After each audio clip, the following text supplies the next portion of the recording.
Pemirsa Jateng Pos TV, hendak sholat subuh, imam masjid di Sulawesi Selatan dianiaya hingga meninggal.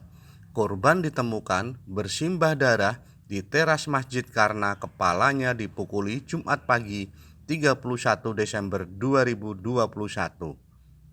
Dari tangkapan CCTV masjid diketahui, menjelang subuh itu, korban datang mau masuk masjid.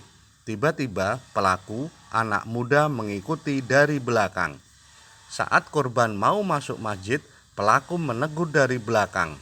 Lalu terjadilah cekcok hingga para pelaku merampas sajadah korban dan dipukulkan. Korban terdesak masuk ke masjid dan diserang, dipukuli sampai video tidak kelihatan lagi. Video penganiayaan korban pun viral di media sosial seperti dilaporkan di Instagram @palopoinfo. Dari rekaman CCTV masjid diketahui korban yang tinggal di Kelurahan Senga tersebut dianiaya dengan cara dipukuli bagian kepala dan wajah hingga mengalami pendarahan. Salah satu warga, Antok, mengatakan korban sempat dilarikan ke rumah sakit. Sayang, nyawanya sang imam tidak tertolong lagi.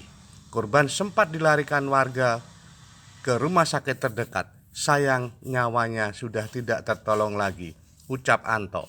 Beredar kabar pembunuhan itu terjadi akibat pelaku yang sedang berbuat mesum tidak terima ditegur korban. Namun tidak jelas kapan ditegur dan di mana kejadiannya.